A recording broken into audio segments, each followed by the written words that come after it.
high school track parents. Thank you for volunteering for our home meets. This is a instructional video on what to do and where to go at your first home meet. This will all become very simple after you've done it once. I'm going to pan over to where there's going to be a blue tent at the finish line when you arrive. It's approximately in front of the snack shack, and there will be a table set up in front of the blue tent, which is the timing tent, and they will be handing out all of the clipboards for each individual event that you will be running. You'll check in with the volunteer coordinator parents, and they'll assign you your event, and then you will go to that location with your clipboard, and it will have all the instructions on the back for how to properly run the event. And they will give you a sheet on the front, and it'll be a chart, and that's where you'll enter and record all your information.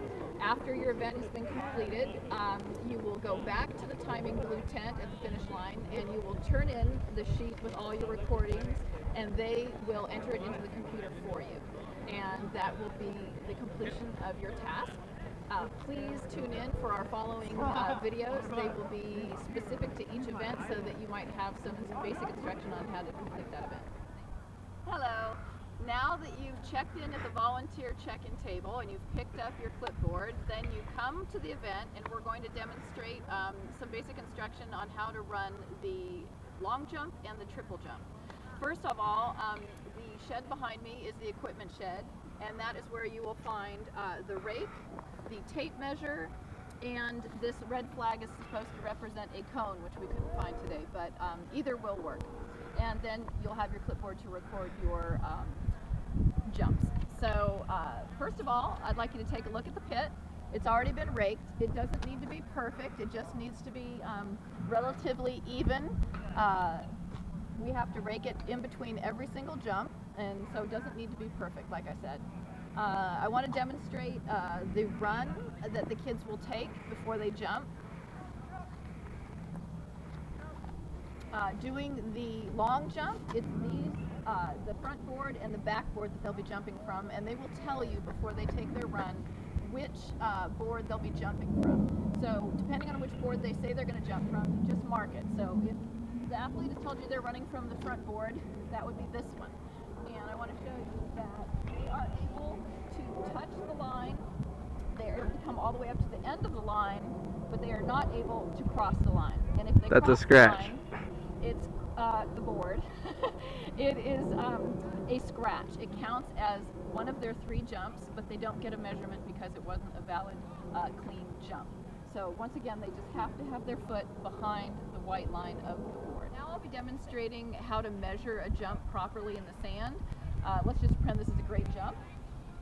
You actually measure from the break in the sand, not where their heel landed, but from the break in the sand.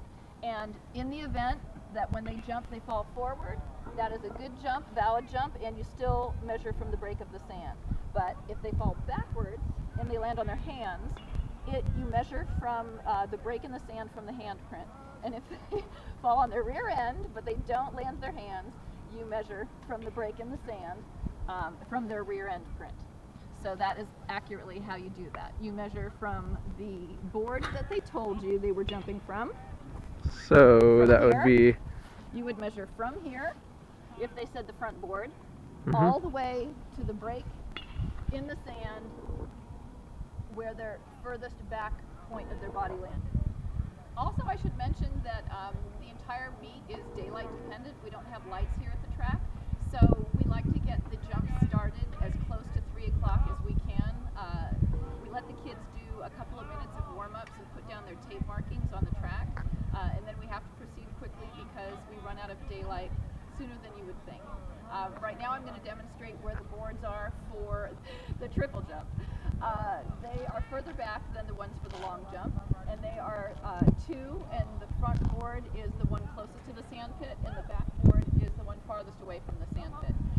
Once they hit the board they've indicated they're going to launch from, they get 3 jumps, and then they have to land in the sand. So it's measured exactly the same way as the long jump as far as when they land in the sand. So other than that, there's not that much difference other than what they're doing with their body mechanics.